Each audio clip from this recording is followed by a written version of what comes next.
Group went to Chubb Insurance to interview Catherine Addick.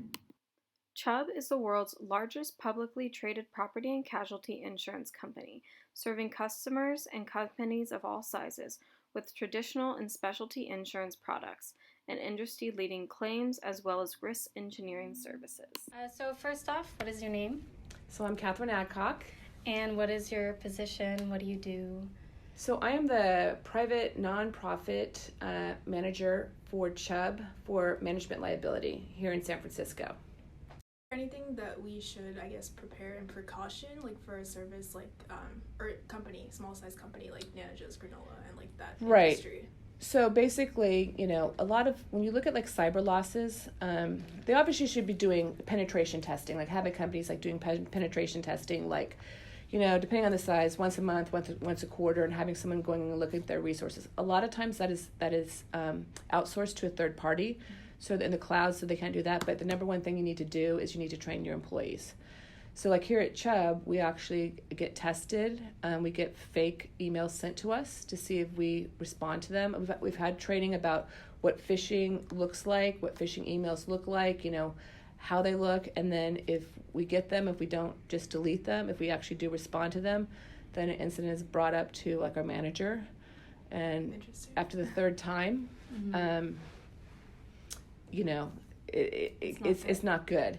So I was at a meeting once where a large technology company that shall be remained unnamed would do this. Now these are coming. They tell you they're coming, okay?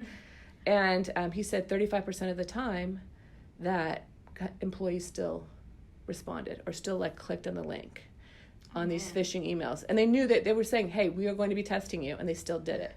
So like the number one I think I would do is to be actually to train people, from a customer saying my banking account has changed, I'm now using this bank versus the other, may be 100% legit, but you don't change it in the system without calling up and verifying with an independent, contact that there before you do anything like that to do that. So things like that from like a loss control standpoint, usually like if you're at Chubb, that's one of the things we do with cyber insurance policy. So we have like online training that we provide through a third-party vendor called SkillBridge.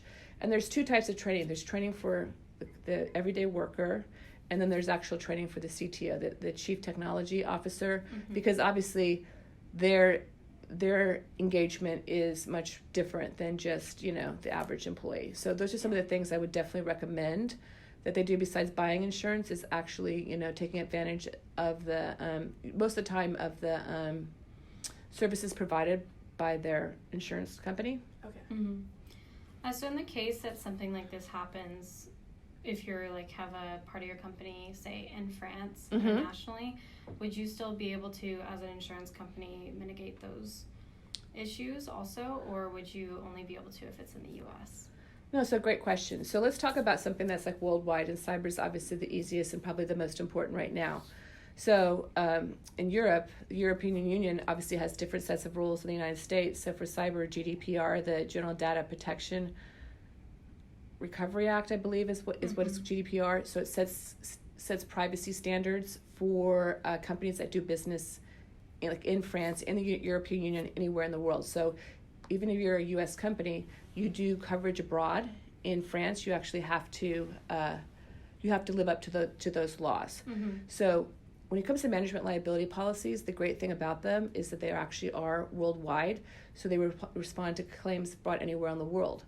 Now, that being said, certain countries may say, hey, if you want to be able to pay a claim, you need to buy a local policy in our country, so that that you can pay the claim in our dollars, you pay our taxes, and you can respond to any regulations. So tax is a big thing. So if you had like an operation in France, you would need to have what they call a local admitted policy that's done through a French company and a French broker or a French insurance agent.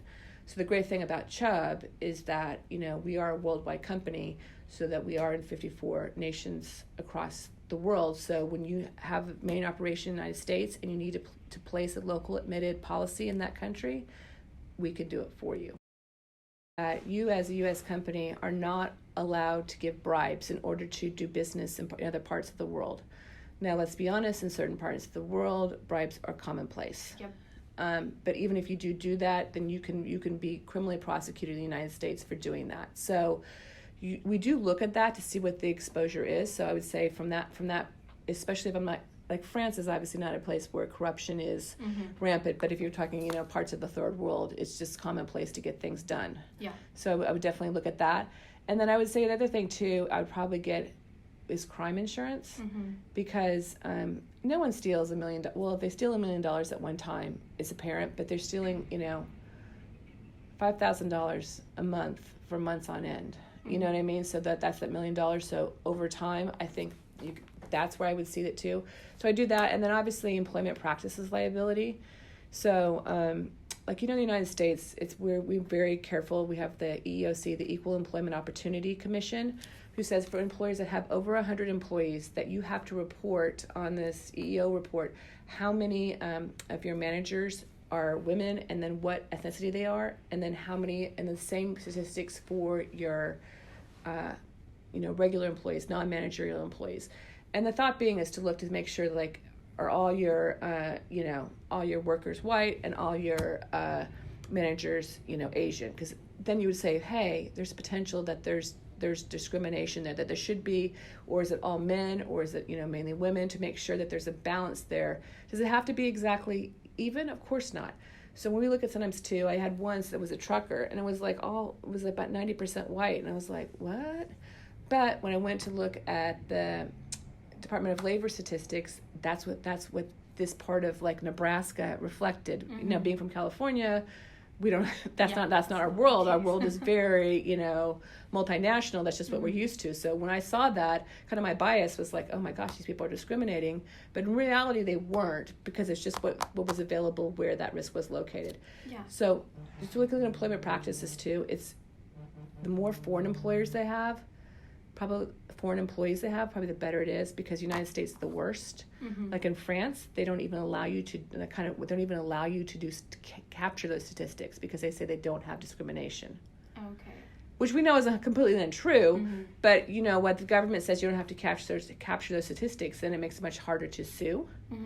And so, in other parts of the world, that just don't have the same, not saying they don't have to have the same issues, but they don't have the same legal ramifications of those actions. Okay.